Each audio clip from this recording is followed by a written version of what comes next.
வணக்கம். இன்றைய நாளுக்கான வேத வாசிப்பு என்னன்னு பார்த்தீங்கன்னாக்கா திருப்பாடல்ன்றது வந்து திருவிவிலியத்தில் நம்ம திருப்பாடல்னு சொல்லுவோம்.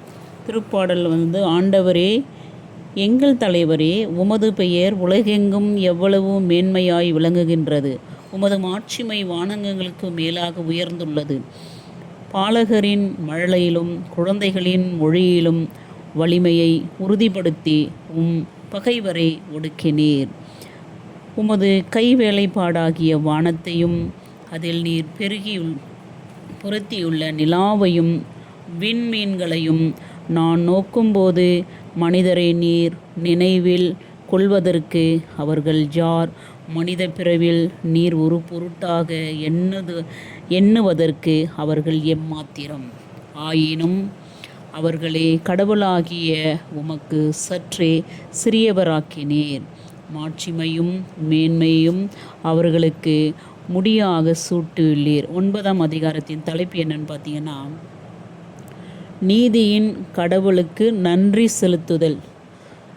நீதியின் கடவுளுக்கு நன்றி செலுத்துதல். ஆண்டவரே, என் முழு இருதயத்தாலும் உம்மை புகழுவேன். வியத்தகு உம் செயல்களையெல்லாம் எடுத்துரைப்பேன். பாருங்கள், ஆண்டவருடைய வார்த்தைகள் எப்படியெல்லாம் இருக்குது பாருங்கள். திருவிவிலியத்தில் பார்த்தீங்கன்னா ரொம்ப நமக்கு புரிதல் ரொம்ப ரொம்ப அருமையாக இருக்கும். எதிரி ஒழிந்தார்கள். ரொம்ப அருமையான வார்த்தைகள் நமக்கு கிடைச்சிருக்குது.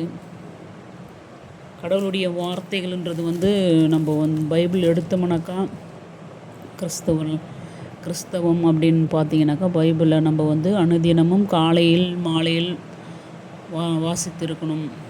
அந்தி சந்தி மத்தியான வேளையில் வாசிப்பது நம்முடைய கடமையாக உள்ளது. தானியேல் எடுத்துக்கிட்டிங்கனாக்கா அந்தி சந்தி மத்தியான வேளையில் அப்படின்னு சொல்லிட்டு வரும்.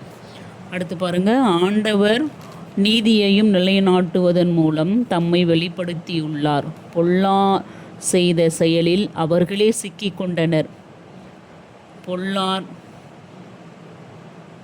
இந்த வார்த்தைகள் பாருங்கள், பொல்லார் பர்வதம். அடுத்து 10வது அதிகாரத்தின் தலைப்பு என்னன்னு பார்த்தீங்கன்னாக்கா நீதிக்காக வேண்டல். நீதின்றது வந்து நமக்கு தெரியும். நமக்கு நீதி கிடைக்குதா, சமுதாயத்தில் நம்ம எப்படி இருக்கிறோம் அப்படின்றத பற்றி இது நீதி. ஆண்டவரே, என் தொலைவில் நிற்கிறீர். தொல்லை மிகு நேரங்களில் ஏன் மறைத்து கொள்ளுகிறீர்? பொல்லார் தம் இருமாப்பினால் எளியோரை கொடுமைப்படுத்துகின்றனர். அவர்கள் வகுத்த சதி திட்டங்களில் அவர்களே அகப்பட்டு கொள்ளுவார்களாக. பொல்லார் தம் தீய நாட்டங்களில் தற்பெருமை கொள்ளுகின்றனர். ஸோ இந்த வார்த்தைகள் ஒவ்வொன்றும் அருமையாக இருக்கிறது. ஆண்டவராகிய இயேசு கிறிஸ்துவுக்கு ஸ்தோத்திரம். அடுத்து பார்த்தீங்கன்னாக்கா இந்த வசனங்கள் வந்து நீங்கள் கரெக்டாக டீப்பாக படிங்க. டெய்லி நம்ம பைபிள் வாசிக்கணும். தானியேல் நமக்கே தெரியும், நேபுகாத்நேச்சர் வந்து வணங்க சொல்லும்போது அவர் ஸ்டபனாக இருந்தது. என்னுடைய இதில் நான் மீற மாட்டேன் அப்படின்னு சொல்லி. இப்போ பார்த்தீங்கன்னாக்கா எப்போவுமே முட்டி போட்டு ஜெபம் பண்ணிக்கிட்டே இருப்பாரான் டேனியல். ஓகேங்களா? ஸோ நமக்கு வந்து இந்த 10ஆம் அதிகாரத்தில் ஆண்டவருடைய வார்த்தைகள் ரொம்ப தெளிவாக இருக்குது. திக்கற்றவர்கள் தம்மிடம் உம்மிடம் ஒப்படைக்கின்றனர். அநாதிக்கு நீரே துணை. பொல்லார் மற்றும் தீயோர் கைகளை முறித்துவிடும். அவர்கள் பொல்லாங்கை தேடி கண்டுபிடித்து அது அற்றுப்போக செய்யும். ஆண்டவர் என்றும் உள்ள அரசர், அவரை நிலைநிறுத்தி நின்று வெற்றினத்தார் அகன்று விடுவர். அடுத்து 11ஆம் அதிகாரத்தில் பார்த்தீங்கன்னா ஆண்டவரின் நம்பிக்கை. 11ஆம் அதிகாரம் வந்து பார்த்தீங்கன்னாக்கா ஆண்டவரின் நம்பிக்கை. நான் ஆண்டவரின் அடைக்கலம் புகுந்துள்ளேன். நீங்கள் என்னிடம் பறவையைப் போல மலைக்கு பறந்தோடிப்போ. ஏனெனில் இதோ பொல்லார் வில்லை வளைக்கின்றனர், நாணில் அம்பு தொடுக்கின்றனர், நெறிய உள்ளத்தார் மீது இருளில் அம்பு எய்ய பார்க்கின்றனர். இந்த 11ஆம் அதிகாரம் வந்து நம்பிக்கை, ஆண்டவர் மீது நம்ம வச்சிருக்கிற நம்பிக்கையை குறிக்கிறது. திருவிவிலியம் வந்து திருப்பாடல்னு நமக்கு எல்லாருக்குமே தெரியும். சங்கீதங்களின் புஸ்தகம் தான் திருப்பாடல். திருவிவிலியத்தில் வந்து திருப்பாடல் வரும். விவிலியத்தில் பரிசுத்த வேதாமத்தில் சங்கீதங்களின் புஸ்தகம் சொல்லிட்டு வரும். அடுத்து கடைசி அந்த வசனம் பார்த்தீங்கன்னாக்கா, ஏனெனில் நீதி உள்ளவர் ஆண்டவர், நேரிய செயல்களை விரும்புகின்றார், அவர் தம் திருமுகத்தை நேர்மையாளர் காண்பார். ஆண்டவருடைய திருமுகத்தை நேர்மையாளர் காண்பார் அப்படின்னு இருக்குது. அடுத்து 12ஆம் அதிகாரம் பார்த்தீங்கன்னாக்கா, உதவிக்காக மன்றாடல். அதனுடைய தலைப்பு 12ஆம் அதிகாரத்தில் உதவிக்காக மன்றாடல். ஆண்டவரே காத்தருளும், ஏனெனில் உலகில் இறையன்பர்கள் அற்றுப்போயினர், மானிடருடன் மெய்யடியான் மறைந்து போயினர், ஒருவர் அடுத்திருப்பாரிடம் பொய் பேசுகின்றனர். இந்த வார்த்தைகள்லாம் பாருங்கள், 12ஆம் அதிகாரத்துடைய வார்த்தைகள் ரொம்ப தெளிவாக கொடுத்துருக்குது. அடுத்து பார்த்தீங்கன்னாக்கா 13ஆம் அதிகாரத்தில் உதவிக்காக மன்றாடல். நம்மளுடைய உதவினா நமக்கு எல்லாருக்குமே தெரியும். நம்ம வந்து கடவுள்கிட்ட வந்து நம்ம என்ன தேவைன்றதை நம்ம பேரண்ட்ஸ்கிட்ட உரிமையோடு கேட்குற மாதிரி கடவுள்கிட்ட நம்ம உரிமையை கேட்குறோம். ஏசப்பா எனக்கு இதை உதவி செய்யுங்க, நான் ஒரு இன்டர்வியூ போகிறேன், எனக்கு ஹெல்ப் பண்ணுங்க, இல்லை நான் வந்து நிறைய பிரச்சனை மாட்டின்னு இருக்கிறேன், நீங்கள் ஹெல்ப் பண்ணுங்கள் சாமின்னு சொல்லிட்டு நம்ம உதவி கேட்குறது வந்து ரொம்ப ரொம்ப ரொம்ப கிறிஸ்தவத்தில் வந்து ரொம்ப நம்ம கடவுள் நம்மளை நிறைய ரோல் மாடலை கொடுத்துட்டு போயிருக்கிறாரு.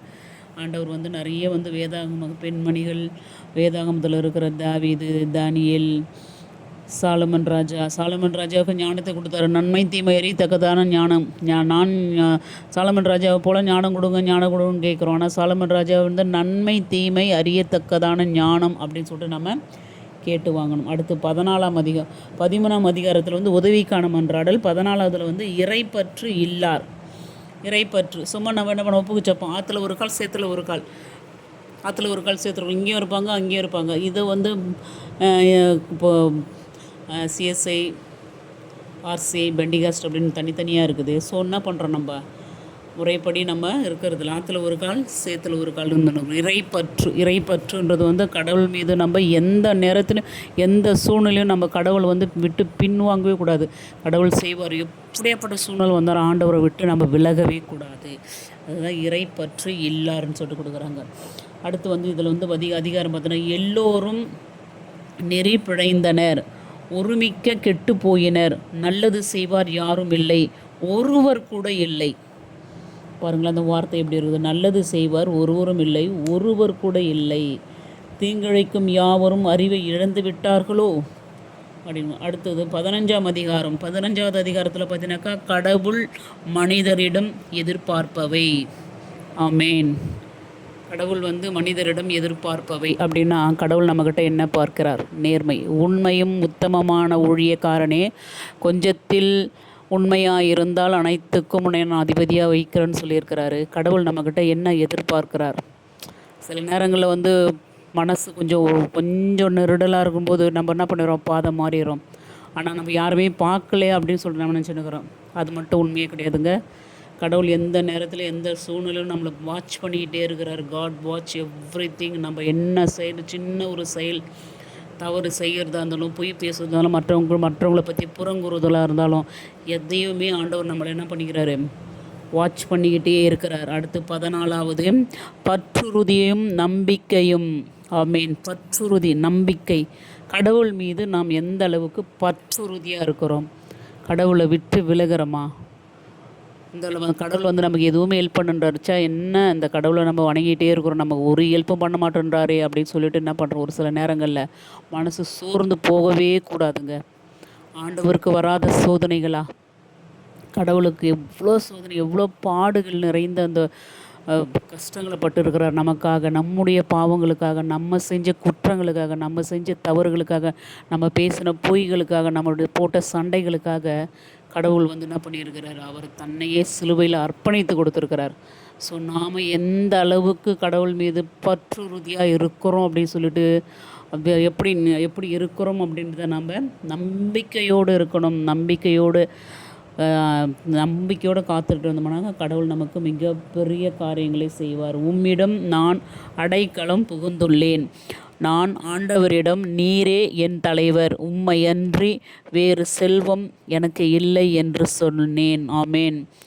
பூவுலகில் உள்ளோர் தூயோர் எவ்வளவோ உயர்ந்தோர், அவர்களோடு இருப்பதே எனக்கும் பேரின்பம்.